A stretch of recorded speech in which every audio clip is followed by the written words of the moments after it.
सबसे पहले तो शताक्षी न्यूज में आपका स्वागत है। Thank a, you. कि पहली बार बात हो रही है। जी शुरू हम यहाँ से करते हैं कि आप मेरठ से हैं, जी। राइट? तो राइट। मेरठ से बम्बई का सफर कितने सालों का रहा? ये मेरी अभी सिर्फ और सिर्फ 5 साल की ही जर्नी है। बहुत हम्म। छोटा सा टाइम पीरियड है। और हम्म। अभी तो एक्ट्रेस बनना चाहती हूँ, एक्ट्रेस के ए पर हूँ। पूरी कोशिशें हैं, जहां तक भी मंजिलें लेकर जाएंगी। तो ये मतलब एक्टिंग में आने का ख्याल कैसे आया आपको? ये मेरा बचपन का सपना था एक्चुअली। जब मैं 6 साल की थी तो मेरा सिलेक्शन हुआ था। मर्फी रेडियो चला करता था उस टाइम पर। हम्म। तो उस टाइम मेरा एड के लिए सिलेक्शन हुआ था, लेकिन जैसा कि हम जानते हैं कि यूपी के लोग हैं, और उस टाइम में जब मैं बहुत छोटी थी उस समय पर, तो मेरे पापा ने डायरेक्टली बोला कि हम अपनी बेटी को फिल्म इंडस्ट्री में बिल्कुल नहीं भेजेंगे।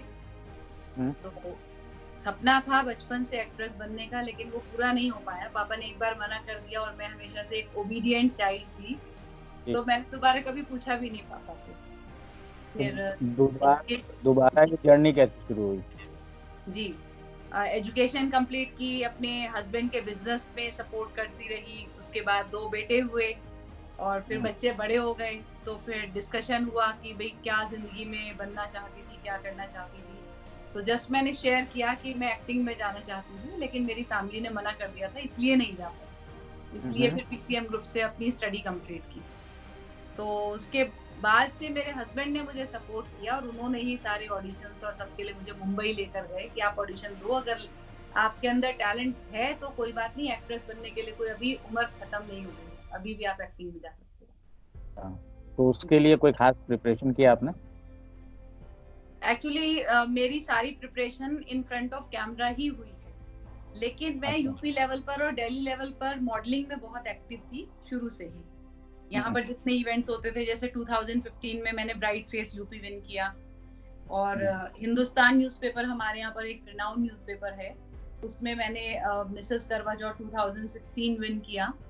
तो कोई स्टेज फियर या कैमरा फियर नहीं था। सीधे एक बॉलीवुड फिल्म के कैमरे के सामने ही मेरी रिहर्सल स्टार्ट हुई, और वहीं मैंने ऑन सेट एक्टिंग सीखी। ओहो। तो पहला प्रोजेक्ट क्या रहा? एड फिल्म या सीरियल?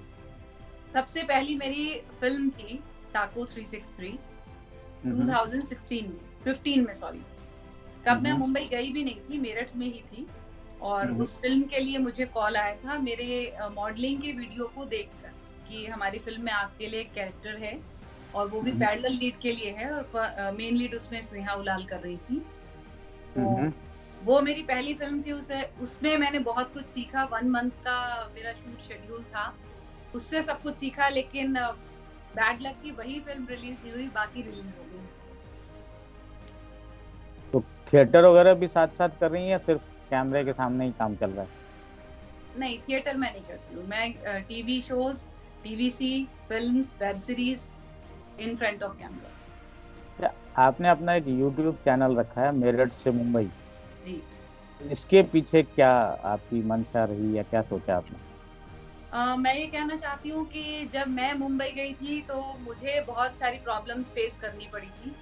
मैं क्योंकि हार्ड वर्किंग रही हूँ शुरू से ही, तो मुझे लगता था अगर एक दिन में 10 ऑडिशन हो रहे हैं तो 10 के 10 ऑडिशन दे दो। और एक हम्म। एक दिन में मैंने 10 10 12 12 ऑडिशंस दिए, और उसका कोई रिजल्ट नहीं आता था। अच्छा। और उससे हम्म। पहले 6 महीने मैंने दिल्ली में ऑडिशंस फेस किए, जहाँ पर मेरा कभी सिलेक्शन नहीं हुआ। दिल्ली से मैंने कोई काम नहीं किया है, जबकि मैं मेरठ की हम्म। रहने वाली हूँ, और दिल्ली इतना पास में है, तो कंफर्टेबल था मेरे लिए।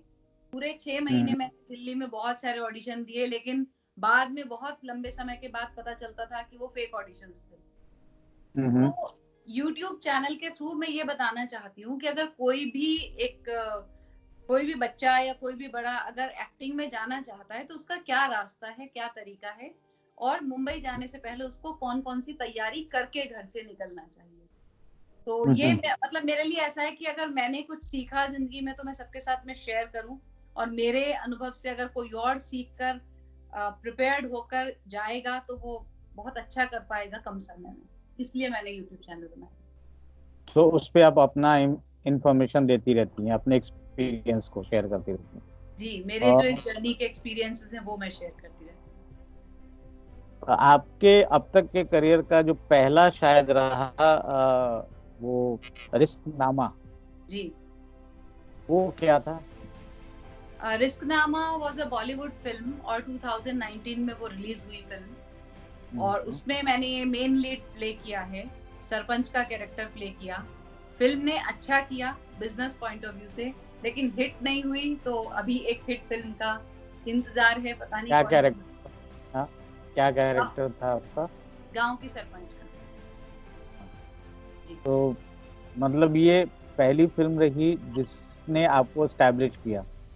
ये मेरी पहली फिल्म एज अ लीड है। उससे पहले मैं 2 फिल्म कर चुकी थी। साको कर हम्म, चुकी थी, हसीना कर चुकी थी। अ, हम्म, साको तो रिलीज ही नहीं हुई, आज तक भी रिलीज नहीं हुई, लेकिन हसीना रिलीज हो चुकी है। हम्म। जी, तो सिर्फ आपने फिल्में की या सीरियल भी किए? मैंने फिल्म्स भी की हैं, सीरियल्स भी किए हैं, वेब सीरीज भी की हैं, ऐड भी किए हैं। तो अगर देखा जाए तो सीरियल और फिल्म में कौन सा प्रोजेक्ट रहा जो जिसने आपकी पहचान बनाई? मुझे सबसे पहले जो पहचान बनाने वाली वो फिल्म ही मिली, रिस्कनामा। मतलब मुझे हम्म, साफ-साफ फ़ील हुआ जब रिस्कनामा रिलीज़ हुई थी और अच्छा कर रही थी रिस्कनामा। उसके बाद मुझे टीवी कंटिन्यूटी मिली। उससे पहले मुझे कोई टीवी कंटिन्यूटी शो नहीं मिला था, और जैसे ही हम्म, रिस्कनामा रिलीज़ हुई थी उसके 1 मंथ के बाद ही मुझे कॉल आया था। मैंने क्रिएटिव आई का शो इश्क सुभान अल्लाह में फर्स्ट कंटिन्यूटी किया था, तो मुझे हम्म। फ़िल्म से बेनिफिट मिला। अभी आपने सीरियल भी किया और फिल्म भी किया, तो बीइंग एक्ट्रेस आपको क्या लगता है कौन सा प्रोजेक्ट आपके लिए ज्यादा कंफर्टेबल रहता है? ऐसा कुछ नहीं है कि कंफर्टेबल कौन-सा ज़्यादा है, लेकिन my first love is film. मुझे फ़िल्म करना अच्छा लगता है, क्योंकि उसके लिए आपका एक प्रॉपर कैरेक्टर आपको बिल्ड करना होता है, उसके लिए बहुत अपने आप को उस कैरेक्टर में ढालना होता है। या हम ये कह सकते हैं कि अगर आपकी फ़िल्म पूरी 1 एंड हाफ मंथ में शूट हो रही है, तो आपको उसी कैरेक्टर में रहकर उसको जीना होता है। तो वो जो उसकी प्रिपरेशन है, उसकी जो तैयारी है, वो मेरा फर्स्ट लव है, अगर एक्टिंग के पार्ट पर बात की जाए। But otherwise I love to do TV serials also. इश्क सुबहान अल्लाह बहुत अच्छा शो रहा, उसके बाद मैंने किया इश्कबाज एंड जात ना पूछो प्रेम की। जात ना पूछो प्रेम की जो कैरेक्टर था Sharmila Mishra, that was also very nice character, और वो भी मेरे दिल के बहुत करीब है। बेसिकली लोग कहते हैं कि एक्ट्रेस के लिए या एक्टर के लिए इमेज बहुत मायने रखता है।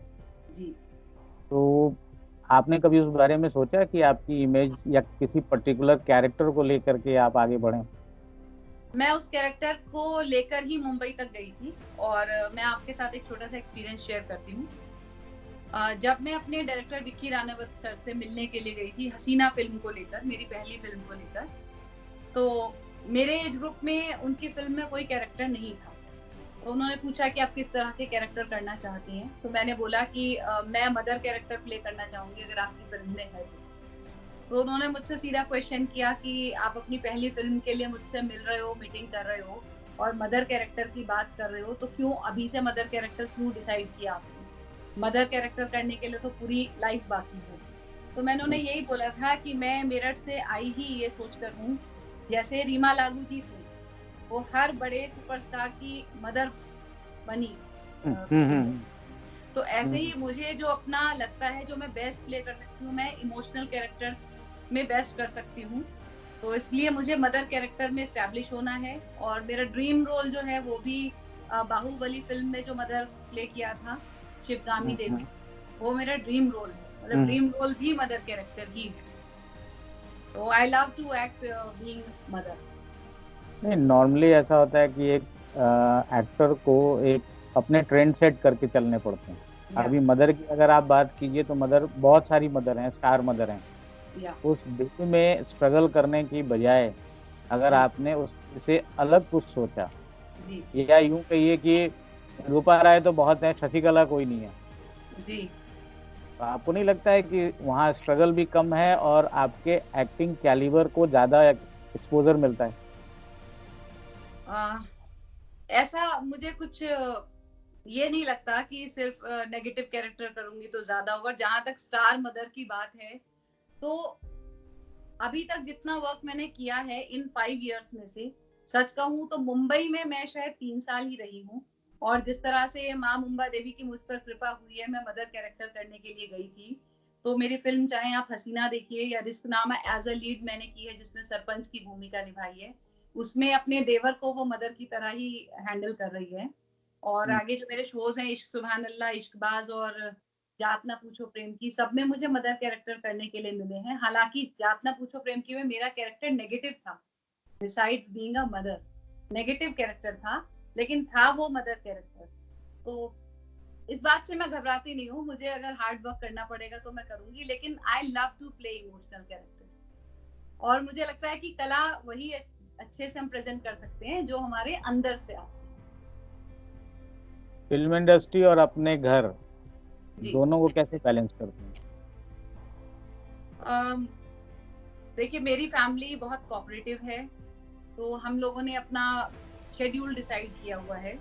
जब मेरा शूट होता है तो मैं मुंबई में ही रहती हूँ, और हम लोग ऐसे करते हैं कि वीकेंड पर मेरे हस्बैंड मेरठ से मुंबई आ गए, और नेक्स्ट वीकेंड पर मेरे बच्चे मेरे मुझसे मिलने के लिए मेरठ से मुंबई आ गए, क्योंकि एक बेटा मेरा मेरठ में है और दूसरा दिल्ली में है और मैं खुद मुंबई में हूँ। तो 3 जगह पर पूरा परिवार है। तो ये लोग आते-जाते रहते हैं। जैसे मैं कंटिन्यूटी शोज़ कर रही थी तो मैं इतना मेरठ नहीं रह सकती थी। तो वो हम लोगों ने पहले सोचा हुआ है कि फैमिली को साथ में लेकर चलना है, चाहे लाइफ में कितना भी हम लोग कोई भी काम करें, तो वो हम इस तरह से कोऑर्डिनेट करते हैं। आपके फादर-मदर को अब कैसा लगता है आपका ये देख के? मेरे पापा अक्सर बोलते हैं, जब मीडिया में मैं ये बात बता देती हूँ कि बचपन में मेरे पापा ने नहीं भेजा था इंडस्ट्री में, तो आज भी वो बहुत कहते हैं, "अच्छा तूने बता दिया? क्यों बता दिया?" मतलब उन्हें लगता है कि अगर बचपन में मैं जाती तो शायद कहीं किसी बड़े मुकाम पर पहुँच सकती थी। लेकिन अब वो बहुत प्राउड फील करते हैं। ये आपने अपने यूट्यूब चैनल पे सुशांत राजपूत को लेकर के आपने एक वीडियो पोस्ट किया है। जी। पर्सनली आप क्या सोचती हैं उसके इस सुसाइड केस के बारे में? देखिए, मैं ये कहना चाहती हूँ कि उनके साथ में क्या प्रॉब्लम थी ये तो वही जानते होंगे, लेकिन जैसा कि न्यूज़ चैनल्स दिखा रहे हैं कि ये कुछ राइवल्स थे, उनको लेकर उनको टेंशन था, कुछ स्ट्रेस था, या उनके हाथ से 6 फ़िल्म निकल गई थी पिछले 6 महीने में, तो इसकी वजह से वो डिप्रेशन में थे। तो सबसे पहले तो मैं ये स्टेटमेंट देना चाहती हूँ कि ज़िंदगी से बड़ी कोई भी टेंशन नहीं होती। कोई भी प्रॉब्लम है तो उसका सॉल्यूशन साथ में आता है। और फ़िल्म इंडस्ट्री में बहुत सारी चीज़ें हैं, जैसे नेपोटिज़्म है और बहुत बड़ा स्ट्रगल है। तो हर एक्टर को पहले ये समझना बहुत इम्पोर्टेंट है कि एक्टर और स्टार के बीच का भी फासला बहुत दूर है।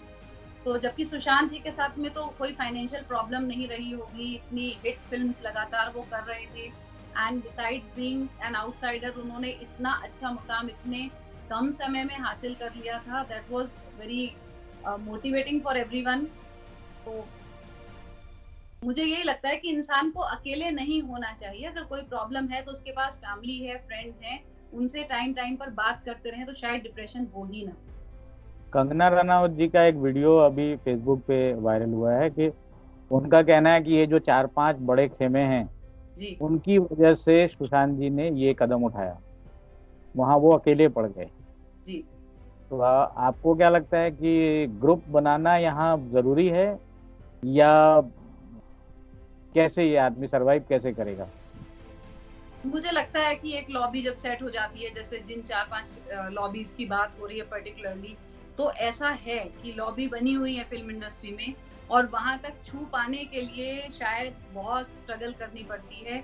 और सुशांत शायद वहाँ से कनेक्टेड नहीं थे, तो उनको ऐसा ही लग रहा था कि मैं अभी स्टार बन गया हूँ, लेकिन एक वो जो A++ लेवल है, वहाँ तक जाने के लिए शायद कुछ हर्डल्स क्रिएट हो जाएँगी, क्योंकि मैं उस लॉबी का हिस्सा नहीं हूँ, मैं बाहर से आया हूँ।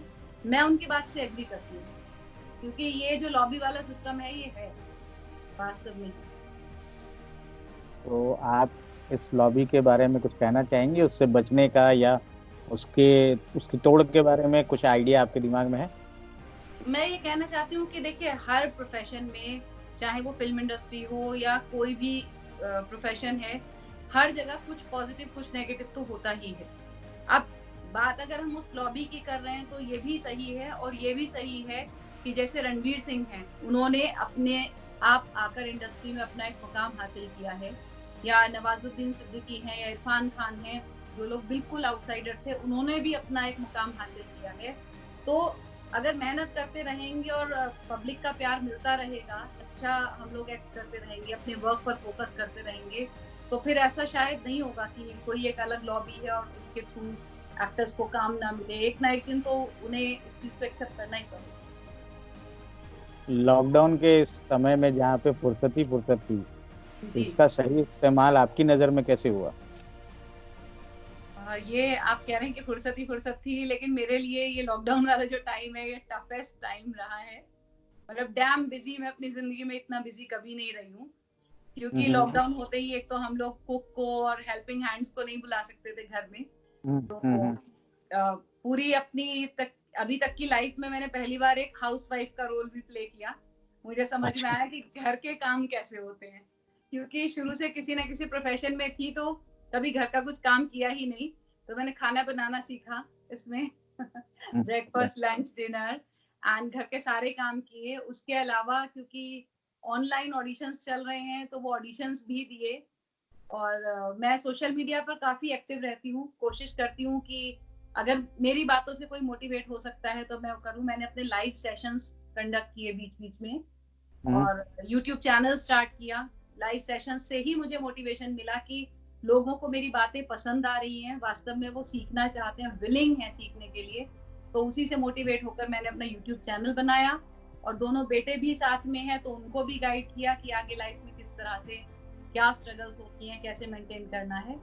तो मेरे लिए बहुत बिजी शेड्यूल था, लेकिन अच्छा टाइम था क्योंकि फैमिली के साथ में हूँ। कोई प्रोग्राम कंफर्म हुआ लॉकडाउन के बाद शुरू होने का? अभी मेरी जो फ़िल्म मैं बीच में छोड़कर आई थी, मैंने एक रिसेंट फ़िल्म का शूट किया है, सुल्तान मिर्ज़ा। उसका फर्स्ट शेड्यूल हम लोग मुंबई में कंप्लीट कर चुके हैं और सेकंड शेड्यूल लखनऊ में होना था और बीच में ये लॉकडाउन आ गया। तो वो अभी होल्ड पर थी। तो बात हुई थी अभी प्रोड्यूसर जो हैं हमारे कि जुलाई में हम लोग स्टार्ट करें। लेट्स सी कि क्या कंडीशंस रहती हैं, उस पर डिपेंड करेगा। अदरवाइज सुल्तान मिर्ज़ा और मेरा जो अपकमिंग शो है स्टार प्लस शो अनुपमा, वो 2 शूट मेरे शेड्यूल में हैं। चलिए, आपसे बात करके अच्छा लगा। अब एक बात जो आपने पॉजिटिविटी की है, तो शताक्षी न्यूज़ के माध्यम से आप पब्लिक को कुछ कहना चाहेंगी? जी, I just want to appreciate Satakshi News Channel that you people are doing a great job, that you are, you know, forwarding the message through all the talents। क्योंकि क्या होता है कि जैसे आज मुझे अभी 5 साल ही हुए हैं सीखते हुए, तो वो भी हैं जिन्हें 5 महीने हुए हैं, तो उन्हें अभी उतना भी सीखना है। और कुछ लोग वहाँ पर हैं जिनको 50 साल हो चुके हैं, मैं उनसे सीख रही हूँ। तो सताक्षी न्यूज़ ने ये जो एक टॉक किया है, होस्ट किया है, इसके थ्रू ज़रूर सबको कुछ ना कुछ सीखने के लिए मिलेगा। तो I really appreciate this step of Satakshi news and obviously your. Thank you. आपका बहुत बहुत शुक्रिया, आपसे बात करके अच्छा लगा। आगे फिर हम मिलते रहेंगे, तब तक के जी लिए धन्यवाद। जी, नमस्कार। Wish you all the very best. नमस्कार।